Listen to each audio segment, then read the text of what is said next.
Hello, hello, hello, hello. Welcome to Kernels of Truth, brought to you by Progress Kentucky. Aaron Viles is off tonight on business.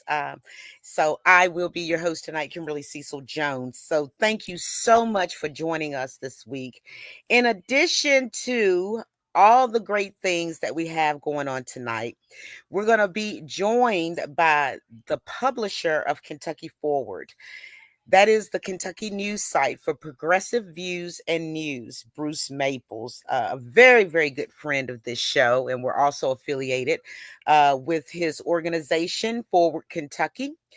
And as viewers who stayed through the credits well know, all about that. And also, we'll check in with Bruce tonight and about what it actually means, and as well as get his take on the Kentucky political news story stemming from the big, beautiful bill for billionaires. That's a tongue twister. And our two rogue Republicans, Rand Paul and Thomas Massey. It should be a great show tonight, so I'm glad you've chosen to join us this week. But first, are you ready to help create a more compassionate Commonwealth? I know you are. Most definitely you are. We're sorely in need of significant political change in Kentucky. And to get to it, we need long term power building to plug more voters into the races that really matter. If you like our governor, like I do, but can't understand why the GOP supermajority in Frankfurt will do absolutely nothing to work with him, we hope you'll support Progress Kentucky in our efforts to fix it. Right now, we're focused on fighting back against Trump's MAGA regime, and we need your help. Please, I beg of you, make a monthly contribution right now via our secure online website, Act Blue, to help turn Kentucky purple. $10, $20, $200, 2000, it all adds up. We need all of it. So on the screen, you'll probably see the Act Blue, and it'll also be in our comments as well. So now it's time to check in and let everybody know um, what we are protesting today. In addition to those online today and those viewers, those listeners as well, please put into the comments what you're most concerned about today. And there is a plethora of things to be concerned about, believe me. Feel free to put it in the chat, and I'm going to share mine in a moment. And my sign says today, there is no alligator Alcatraz. That's mine for today. What's yours? Go ahead on and put it in the chat. I might shout you out today, some of them. And I think that with everything going on, I could come up with another one. Um, Kill the MAGA murder bill before it kills Kentucky. I could come up with another one, but I really want to see what you got to say, because there is so much going on in the world today, not just here in the States, but all over the country. And we have to be aware, but I want to also say to everyone, let's remember our self-care. Let's make sure that we're taking care of ourselves, eating right. I know it's like really hard, but try to do a little bit better, and get you some rest. Give the TV a break for a moment. And Mr. Parker Williams, our wonderful production engineer for tonight, he says that his sign says, "Why do I agree with Massey, MTG, and Paul?" Well, Parker, we can only agree with what's right. What do you guys have to say? I know you all got some things to say. I know I've got a lot to say, but I'm just going to keep my mouth shut, and I'm going to let everyone else have the floor tonight on some of these issues. Let's talk about also how now our president is saying that this ICE prison encampment is called Alligator Alcatraz. Why is he calling it Alligator Alcatraz? Because it's in Florida, and it's in Florida where it's, if you try to escape through the water, it is nothing but alligators. That's scary right there. And since it's out in the water in that type of fashion, so he's calling it Alcatraz. If you remember the famous prison that shut down decades and decades ago, was right there in the middle of the ocean, so to speak, a little bit away from New York. Also, that particular area was built some years ago to be a landing pad for a lot of our U.S. military planes, but that didn't completely happen. But they say it could, and that the prison might be underneath the landing pads. So let's just go ahead on and get to news of the week. News of the week. News of the week. It's a lot of news of the week. It's really hard to come up with, what do you want to talk about? We could just put a lot of stuff into a hat and just pull something out. Also, I want to give a shout out to Bruce Maples. His sign says today, really tired of the Republican cowards in Washington. Yes, we are. And we're getting ready to talk about another one of those cowards as well. The Department of Justice sues Kentucky over in-state tuition for immigrants. And our state attorney is all in. That Pam Bondi, she was the attorney general in Florida. So we already know what's on her agenda. So this story comes to us from Inside Higher Education. After Texas, the Department of Justice is now targeting Kentucky with the in-state tuition policy.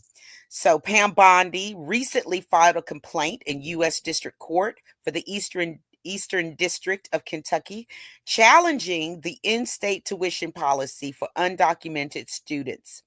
The lawsuit, which names Democratic Governor Andy Beshear, Commissioner of Education Robbie Fletcher, and the Kentucky Council on Post-Secondary Education, takes issue with a policy that allows graduates of Kentucky high schools who live in the state, regardless of citizenship, to access in-state tuition benefits. They're saying that no state can be allowed to treat Americans like second-class citizens in their own country by offering financial benefits to illegal aliens. This is what Pam Bondi is saying in a statement. The Department of Justice just won on this exact issue in Texas, and we look forward to fighting in Kentucky to protect the rights of American citizens. The governor tried to sidestep this lawsuit and distance himself from the legal battle. Crystal Staley, who is the communications director for the governor, emphasized that the in-state tuition policy was established by the Kentucky Council of Post-Secondary Education more than a decade ago. Under Kentucky law, CPE is independent, has sole authority to determine student residency requirements for the purposes of in-state tuition and controls its own regulations. His person also wrote that the governor has no authority to alter CPE's regulations and should not be a party to the lawsuit. Our very own Attorney General in this state, Russell Coleman, had no concerns about staying in his lane, saying in a statement, preserving in-state tuition for our citizens at the Commonwealth's premier public universities is important to fostering Kentuckians' potential and encouraging a vibrant state economy. Our office will support the Trump administration's efforts to uphold federal law in Kentucky. So, what is the opinion on the value of this policy? Is it worth fighting for? Do these Republican statements make any sense? I don't know. My opinion of it is how much money are we exactly spending on this? That's number one, what we really need to know. Um, Things of this nature a lot of times need to be fought for. And do these Republican statements make any sense? Oh, you guys know what I'm going to say. They say something against Andy. Those are fighting words for me. Like, no, it doesn't make any sense because we have a damn good governor and he does the best that he can do to his ability. And a lot of times you think to yourself, what are all of these people really crying about? Because that's what they sound like, a bunch of cats whining all the time to me, this new party of Trump. So what are your thoughts? Put them in the comments. Let's talk about it. Let's talk about some of your thoughts.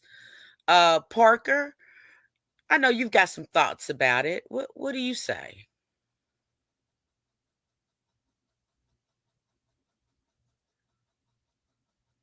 I'm waiting for him to put something in the comments or come on here and say, because he's young, and sometimes our younger people, they may have a different thought than what we have. And I'm always interested in what our young constituency, what they have to say, because they are the future of this state, the future of this country, and it's very, very important that we know. Parker, you're on. There you go. What are your thoughts? Hello.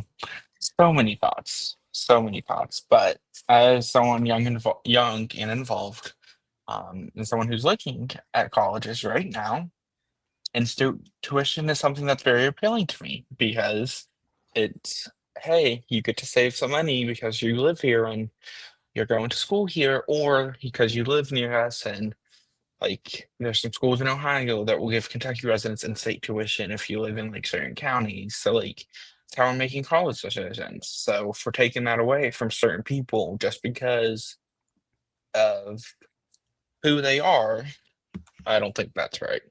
Um, and I think Trump needs to stay over there in his little White House that he shouldn't have.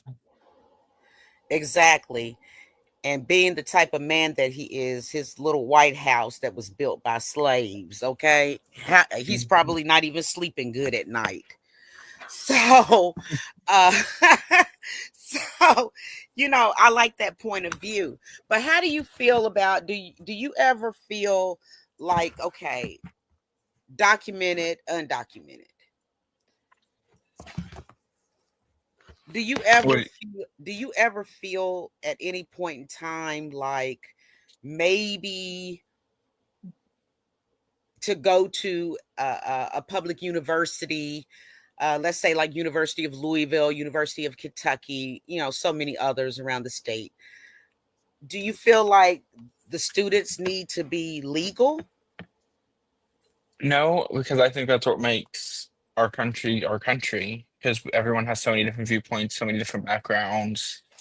Um, I don't think we'll have such a diverse America if we're doing if what is currently happening in DC is gonna start happening across the country. Yeah, it most definitely is. And I see a lot of remorse every day when I go on any social media, whether it be X or Facebook or Twitter, TikTok, it doesn't matter. I see a lot of people that, they've got buyer's remorse at this time. Do you think that's going to filter over uh, to the ballot box next year, this year and next year? But primarily, I want to talk about next year. I think it will have a big effect if he continues doing what he's doing. I think Republicans will lose the House majorly, and we'll see a supermajority of a House Democratic caucus. I don't know about the Senate. The Senate's going to be a hard fight for Democrats to try and win back next year. I think the Senate's a longer fight, but I think if Trump is continuing to do what he does and House Republicans are following that, uh, I think we'll see a supermajority of House Democrats. What do you think about in Frankfurt? In Frankfurt, I'm not quite sure. And I only say that because I don't know how people in Eastern Kentucky are feeling. I think if the big ugly bill passes, that might change some of their viewpoints. If a family member needs to go to the hospital and they've got to drive 2 hours away because their hospital in their county closed, um, I think we've got some really good organizations like the Center for Economic Policy that are doing some really good reports and trying to open people's eyes on that. I hope that I just hope that there is um, a pot of gold at the end of this rainbow, so to speak, because the American people, and especially Kentuckians, I don't care what part of you are in Kentucky, you know, the majority of us that live in this state, we love our state. We love people, we love our neighbors. We go to work, we come home, we take care of our families, we pay bills that consistently go up. So there was promises of food going down, utilities going down, cars going down. I haven't seen any of that. Have you, Parker? No, no. And as someone that's looking at college, I'm looking at the price of college. And in fact, I've seen that price go up in the last few months. Like just was it 2 months ago that the University of Kentucky announced that their board of trustees approved a 3% increase in tuition, I think. That's my alma mater, U of L. Oh. They've gone through so many dramatic changes. Another thing I want to bring up very quickly. Um, I read an article yesterday and it was talking about how, that big push to get rid of DEI Hmm. and our corporations, our schools, the federal government, everything, because that was the first executive order that Trump signed right after the parade, was to Yep. get rid of the DEI, uh, diversity, equity, and inclusion in the federal government, right? The article was saying yesterday, and I can't remember which outlet it was, but it was stating that they had the statistics and data that it's slowing down. And I didn't know whether to feel like there's a chance or to feel like they're just going to come back around to it again. And I know that there was the big protest on Target and other businesses, but really Target was one of the main ones in the out front Yep. talking about, not buying anything from Target. I participated in that. And now Target, their numbers reflected, the absence of certain consumers spending their money in their stores. And now Target is begging certain communities to come back. So, do you think this is going to be happening with more businesses? I think so. I think money talks and bullcrap walks. Yeah, I think we can see more of it happening, especially when corporations see more of their profit go down. Because when if you're a public company, when your investors see that mm, your profit has gone down for 3 quarters in a row, they're not going to be very happy at the end of the year. Exactly. And then I also read another article concerning Elon Musk, talking about he wants to start a third party. And there were a lot of opinions from experts, economic development experts, economists, all these experts were saying basically that's going to be very hard to do. But in a Yeah. way, there's so many people that are turned off from the Republican Party. And I hate to even say this, but there is truth in what I'm about to say. There is a mass exodus of people from the Democratic Party. That could a third party, we already have some, but one that Elon Musk leads, could that be a viable party? Yeah, I've heard that. I'm not sure, especially with the discussion of Trump that he's going to deport Musk, how that would work and what what that would entail. Like I know he talked about calling it the America Party, but we kind of already have one. I mean, there's one in Utah, called the American Party. So I guess it's just that one letter that changes. So, but I think I think it depends on what happens in DC. If Musk gets deported. Um, One, I don't think Musk will be deported. Elon Musk is the richest individual in the entire world. Yep. Now we have some families that may be richer, but they're families. But when we're talking about an individual, Elon Musk is it. I Yeah. look at a lot of those Chinese romance, little short, movies that they come up with those advertisements like on Facebook and, and X and all of that. And they refer to Elon Musk a lot. I look at a lot of Korean movies. They refer to Elon Musk a lot. So he is the man, uh, you know, all over the world. And with as much money as he has, would someone like Trump really want to mess with him? See, I think that's where Trump's ego comes into play. He's got a big ego, I think. So I think depending on what happens with Trump's ego, and I wonder if Musk is talking with House and Senate Republicans about how he can support them in their reelection, and if he gets deported, he can't. So I think there's a game to be played, and I think Elon's possibly winning at that game with Trump right now. Well, Elon has already come out and has stated that he will most definitely be helping Thomas Massey, the congressman from Kentucky. So, yeah, he's going to pour a lot of money into these campaigns. However, Elon Musk is just as evil in my eyesight. And I believe that he's very racist in my eyesight and many, many others.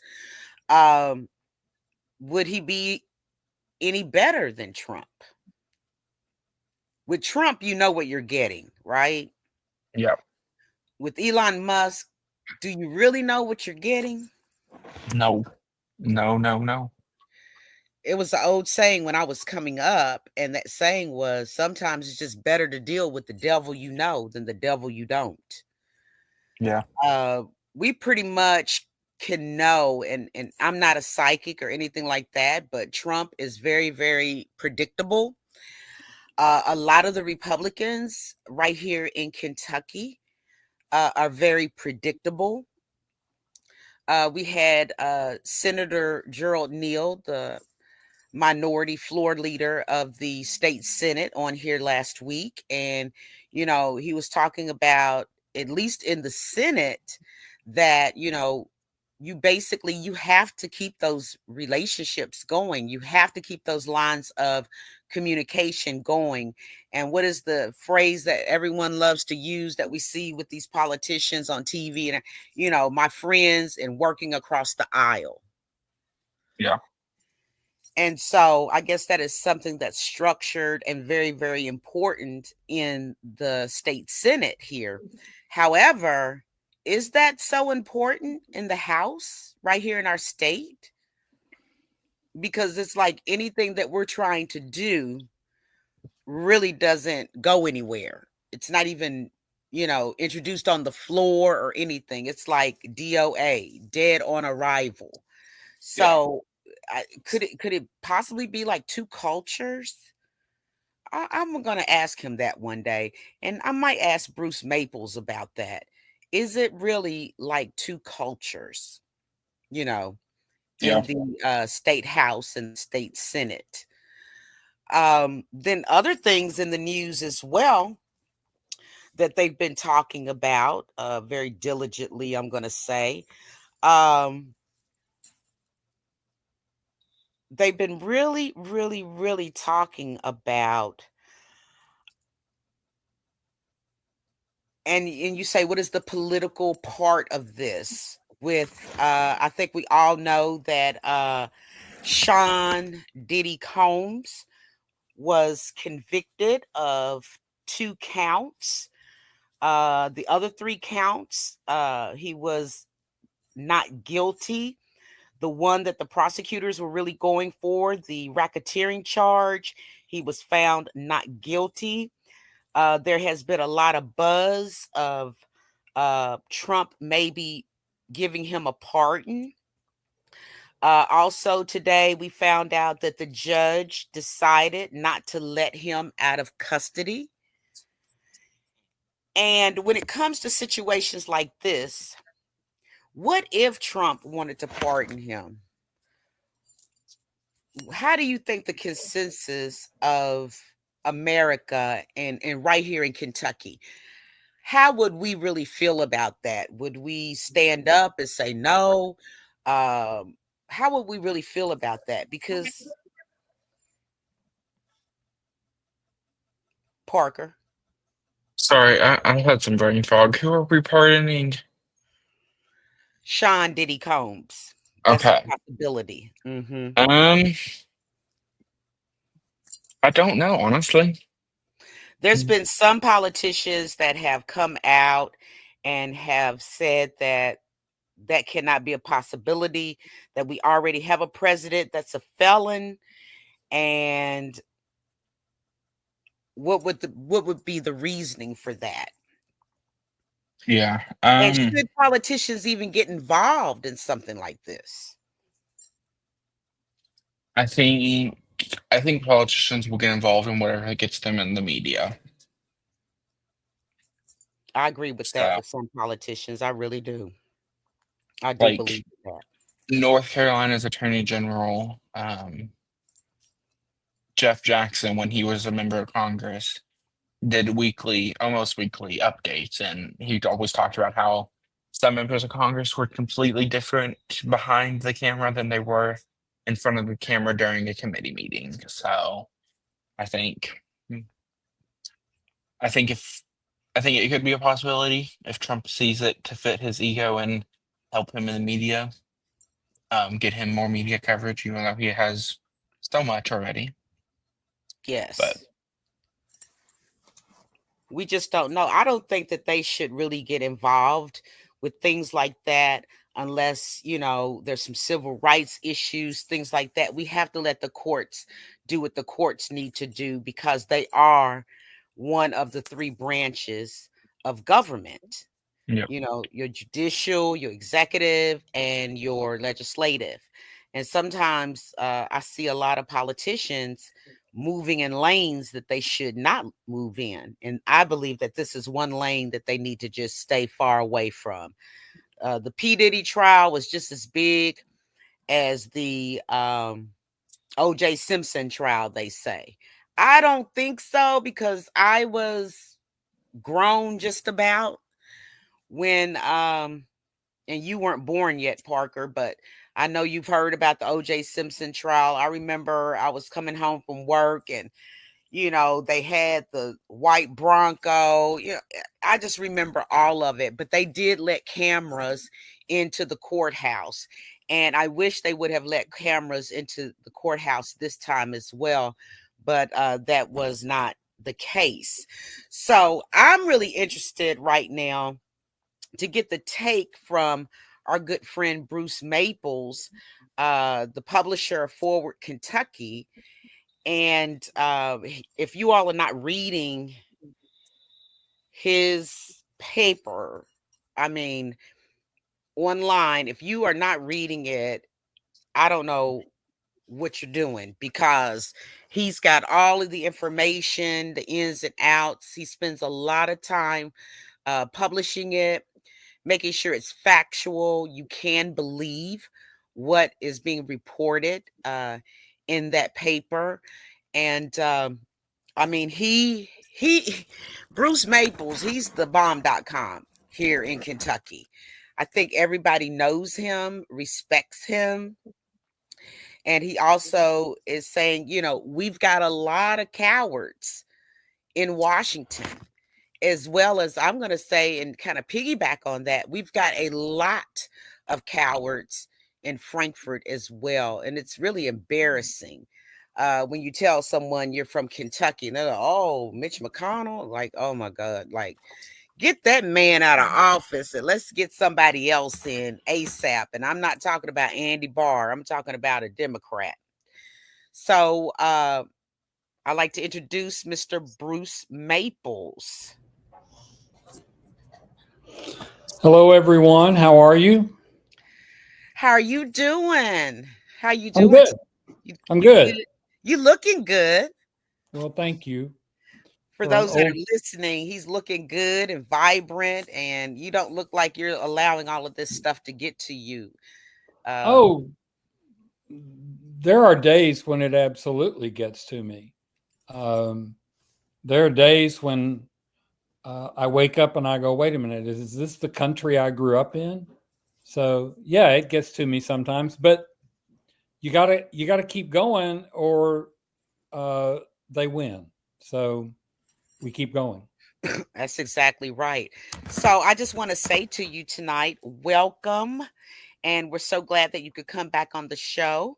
Sure. Now, in case our viewers and listeners are unfamiliar, can you tell us what Forward Kentucky is and what the Forward Kentucky Network is as Sure. well? Hmm. Um, for the short answer is that Forward Kentucky is a news and commentary site. So our motto for a long time has been objective news, progressive commentary. So if we label something as news, we try and do it straight up. We try and make it objective. We try and make it fact based. We do a lot of analysis, same sort of thing. But then when we do commentary, it's progressive.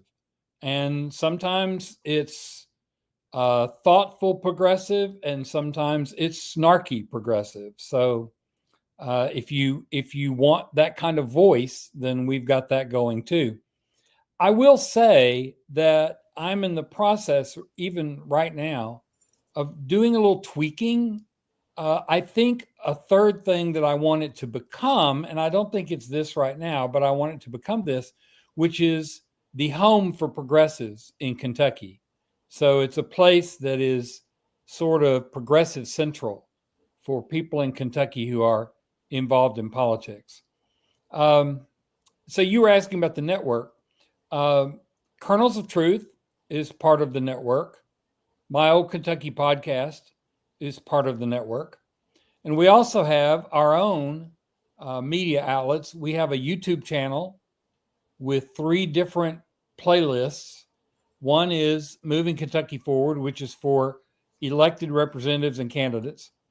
One is called The State of Kentucky, which is for everybody else, basically, that has anything to do with politics in Kentucky. And then the third one is Bruce's Take, which is my editorials. So we have the YouTube channel, we have 2 podcasts that we do based on the YouTube channel, plus my Old Kentucky podcast and Kernels of Truth. So that's the network. And we have memberships. We have a free membership. We have a $5 a month membership and a $9 a month membership. And each one of those gets you more and more perks and benefits. And it's forwardky.com. So that's the story. Well, I think everybody needs to make sure that they go to forwardky.com to get all their up to date information, and participate with some of the other outlets that are in that network as well. And I'm just so proud and honored that Kernels of Truth is actually included in that as well. Oh, yeah. So I have another question for you here. As a go-to source for progressive political news and analysis, this has been a big week for the nation as that budget reconciliation bill makes its way through DC. you know, with huge impacts for our state. But it's very interesting to see how two GOP lawmakers from Kentucky have entered into the conversation by really just opposing Trump's landmark legislation due to a fairly principled stance on cost and federal deficits. So we know who the two that we're talking about, Senator Rand Paul and Representative Congressman Thomas Massey. Um, Bruce, what do you make of the fact that nearly 1/3 of all GOP no votes come from Kentucky? I think that both Rand Paul and Thomas Massey are a particular type of Republican. They are basically libertarians, or not even basically, they are libertarians. And so, being libertarians, they're for extremely small government. And both of them opposed the bill, not on any of the reasons that probably we would choose, but because of the gross increase it does to the debt and the deficit. And good for them. I did a Bruce's Take today, which you can find on our channel on YouTube. Just go to YouTube and search for Forward Kentucky. And I did one today called Schemers, Bullies, and Cowards. And it's about those three types of people within the Republican Party. And I really called out the people in Washington, the Republicans in Washington, I should say, for being cowards. They know what Trump is. They know what he's doing is wrong. They know this bill is bad. And yet, because they are scared of Trump and scared of Trump's followers, they're going along with it, except for Rand Paul and Thomas Massey. So props to them. I don't agree with them on pretty much anything, but props to them for standing up. I can agree with that as well. But I don't want their legacy to just be because of this, that everyone is forgetting all the other heinous things and votes that they've done. Do you think sometimes, this is what I think, and I could be just like way out of line here, but I used to look at House of Cards. It was a show that came on, and I remembered one episode where Kevin Spacey, before he became president on the show, he was like the whip for Congress.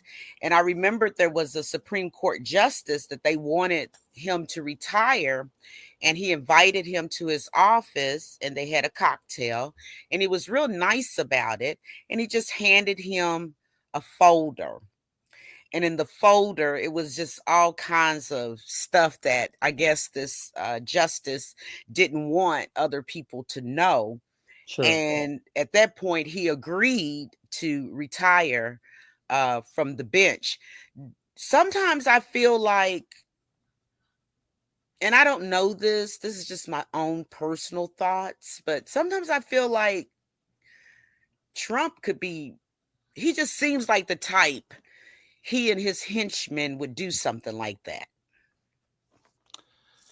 Yes, I think that's possible. There were a couple of instances where it certainly looked that way. One of them was the retirement of Justice Kennedy.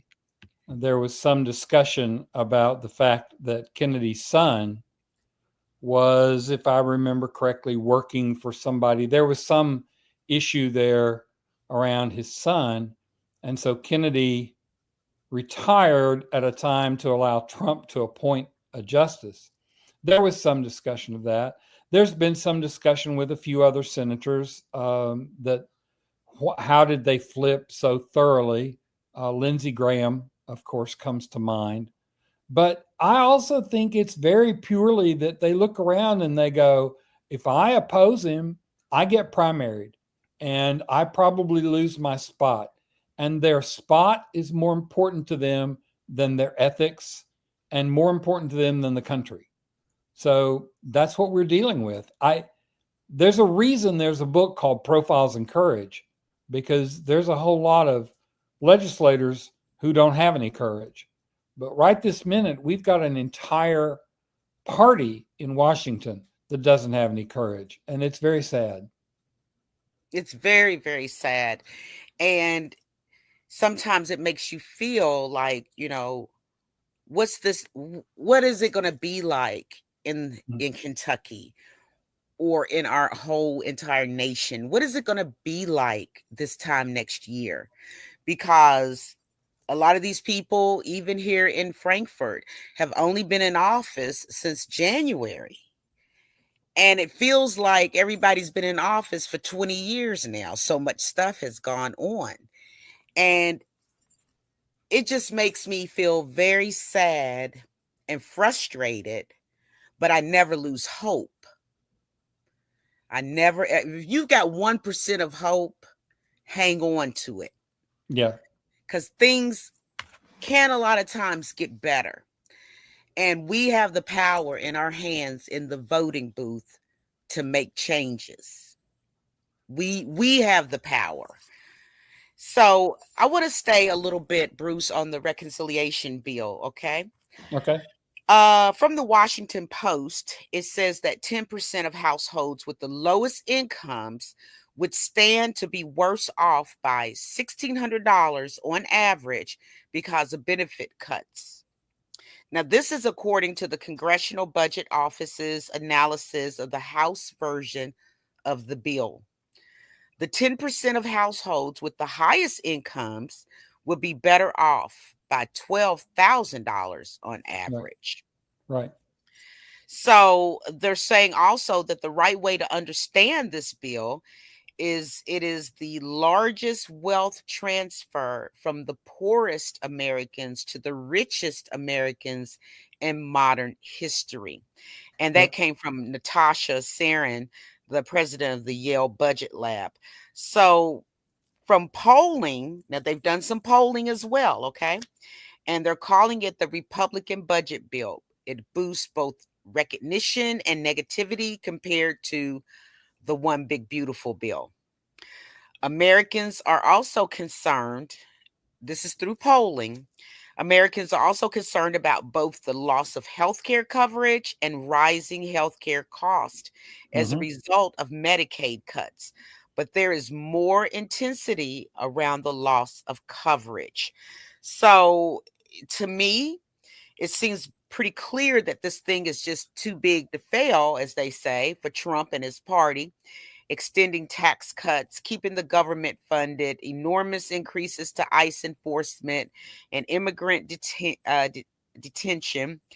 No alligator Alcatraz will be possible without this bill. So, according to the president today, uh, everything is going along to plan because he sure has been out there promoting alligator Alcatraz in Florida. So, really, my question is how should progressive activists treat this deeply dangerous, unpopular effort to cut critical programs for our most vulnerable neighbors in order to fund massive tax cuts for the wealthiest Americans? And we've already known that the trickle down effect doesn't work. We knew that with Reaganomics. We knew that every time they try that, it never ever works. So, in your thoughts, experience, and opinions, how should we be treating this bill that's very So, unpopular? do you mean how should we be speaking about it, or what should we do to stop it? I don't know if we're going to actually be able to stop it at this point. But miracles happen every day, every single day. But let's just say for these purposes, the bill goes through. If we get another Congress, we get other people in office that's really for the right thing, couldn't this bill go away? Oh, sure. The bill is, and I'm as guilty of this as anybody. The bill is not a 1-year bill; it's a 10-year bill, and a lot of the cuts actually happen after the 2026 election, which you would expect from anybody who's politically savvy.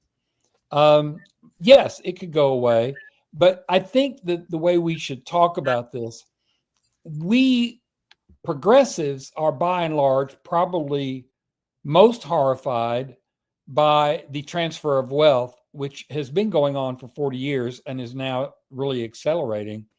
And it's going to make everybody except the very wealthy much poorer. But I think we've got to think about it, like you said, look at your polling.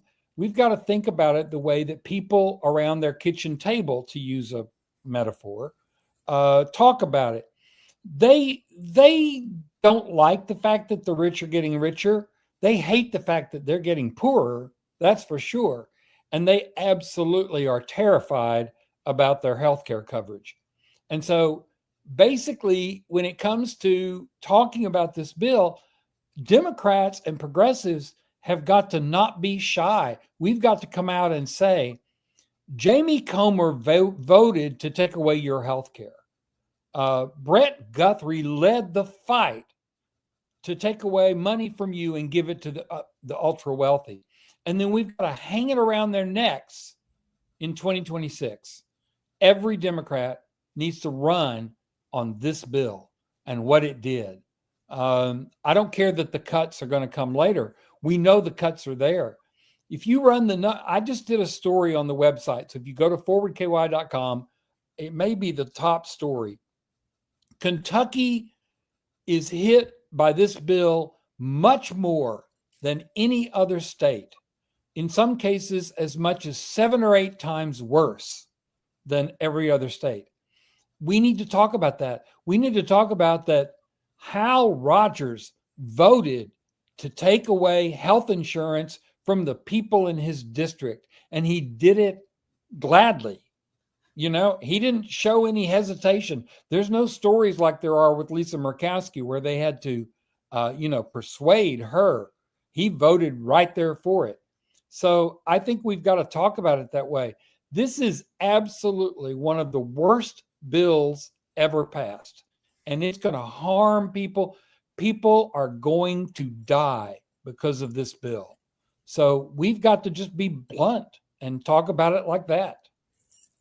I agree with you.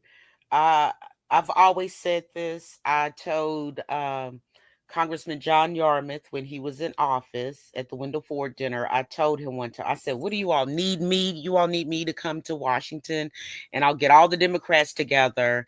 I'll text it to them, email it to them, and give them a paper of all of the talking points that we're going to stick to. Everybody needs to be in step, in line, because let's just say on Sundays is a day when people, have that time to look at Meet the Press and these other type of shows.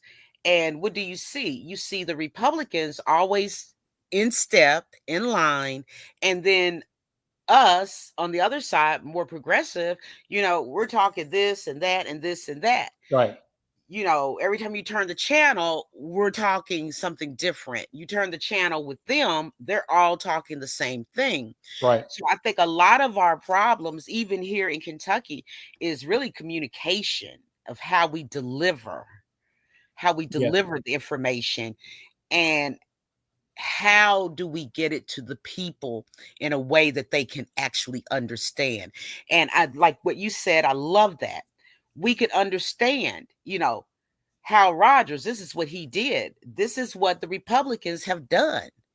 They've made you nervous. They've made you scared. You don't know if you're going to have health care. You don't know if you're going to have to drive 2 hours to a doctor or the hospital, all of these type of things. They've made you scared if you're going to have enough food to eat. Let's not forget that one either. So, right. I know that we talk a lot about the healthcare aspect of this bill, but there's so many other things included in this bill. Well, I just did a story on ICE. Again, if you go look at our YouTube channel, I did a video about Are You Ready for ICE Everywhere?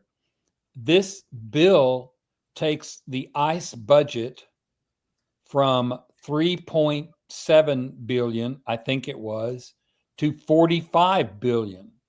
Well, what are they going to do with that? They're going to hire a bunch of people and they're going to spread out across the country, and they're going to be locking people up and putting them in concentration camps.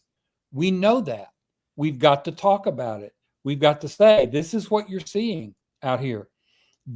ICE will wind up with a larger budget than the federal prison system. That's nuts to me. That is, I can't even, I have no words. I have absolutely no words. Like, my mind can't even wrap around that. Sure. More than our prison system, which we have one of the largest prison systems in the world, That's number right. one. And now we're going to spend more money on ICE. So here goes the other thing. And then I have another question after that. The other thing I want to kind of say about that is I have a fear, and the fear may not be a real fear. Okay.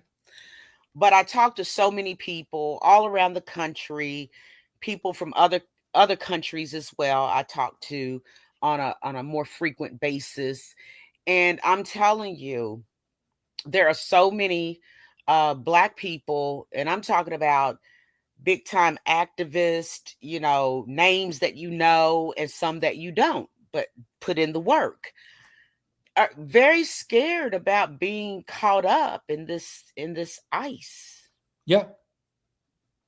Yep.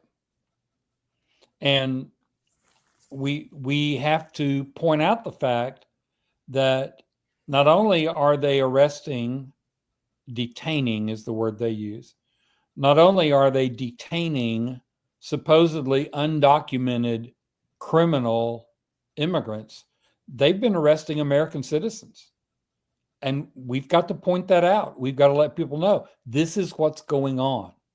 It's out of control, and it's going to get worse if we don't stand up to it. Yeah, it really is. And that is like my fear, somewhat. And like I said, my fear might not be real or justified at this point, but it is something that I feel, and so many other people feel as well, that if we're out there talking about it, we're out there in those streets and we're doing this and we're doing that, that they're going to put us on a hit list and, lock us up, or what can I say, detain us. I also read a story about a 37-year-old man that they deported back to Germany, and Germany said, well, we don't want him. And they sent him somewhere else, and they were like, we don't want him. And so they sent him to Jamaica. So he's been kind of settled in Jamaica, but Jamaica is on the brink of saying, we don't want him. So where does he go? So how did it end up like that? His father was in the army, and his father was stationed in Germany. And his wife gave birth to this young man on what we call American soil. Wherever we have bases, we call that Right. American soil.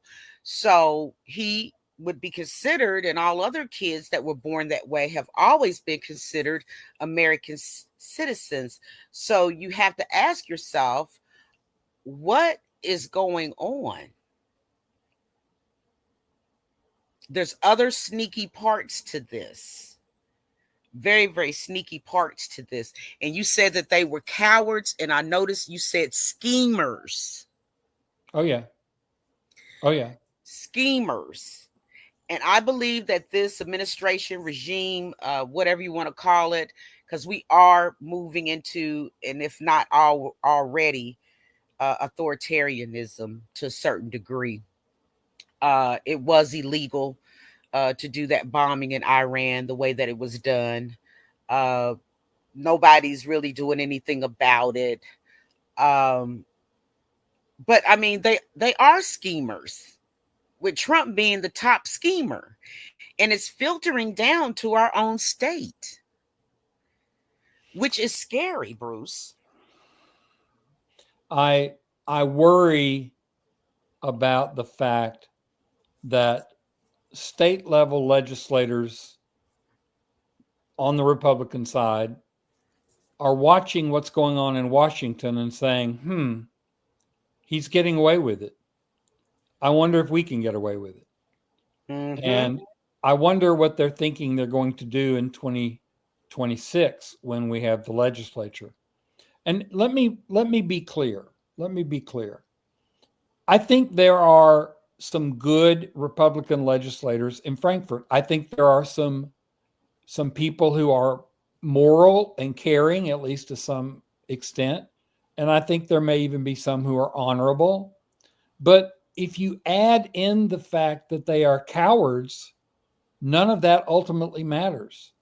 If they don't stand up and say, we can't go along with this, or if they don't stand up and say, this is not the way to pass a bill, or this is not the way to shut our citizens out from being able to comment and to be seen, and this lack of transparency is wrong. If they don't do that, their morality and their ethics and their caring and their humanity don't count for a lot.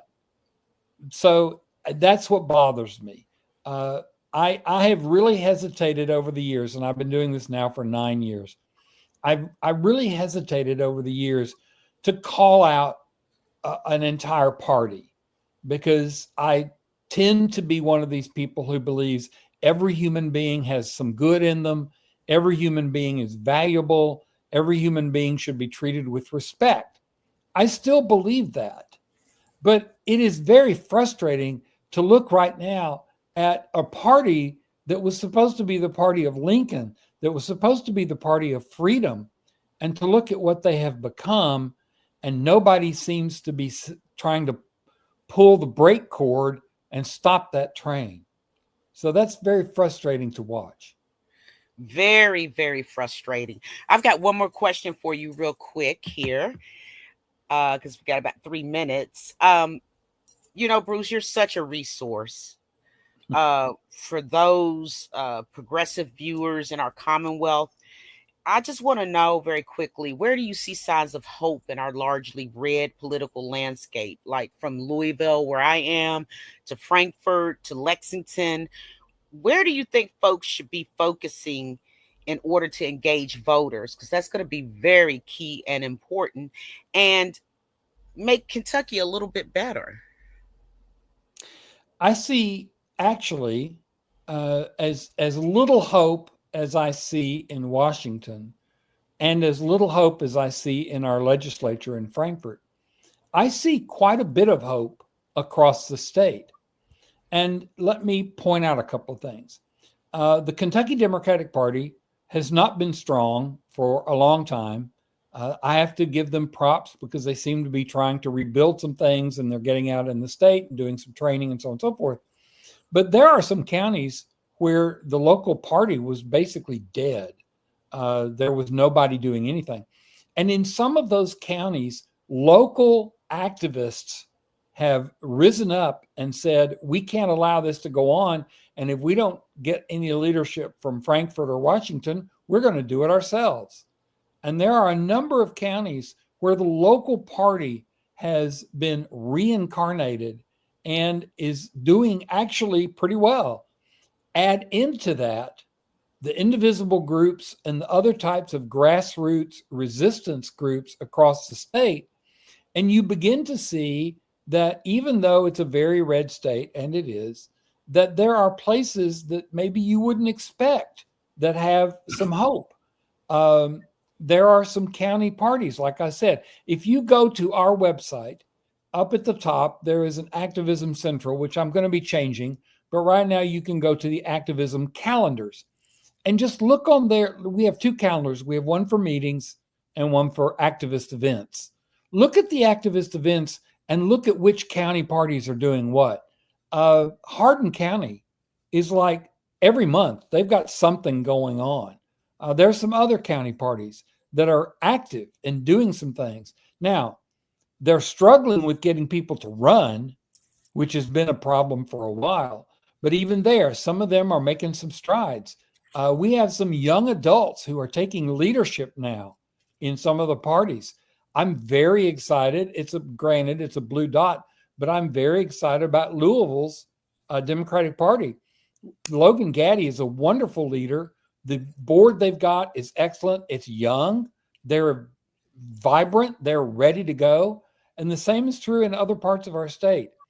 If we can coalesce, if we can bring these groups together so that they can support each other and we can be unified in making some moves, I think we can see some change.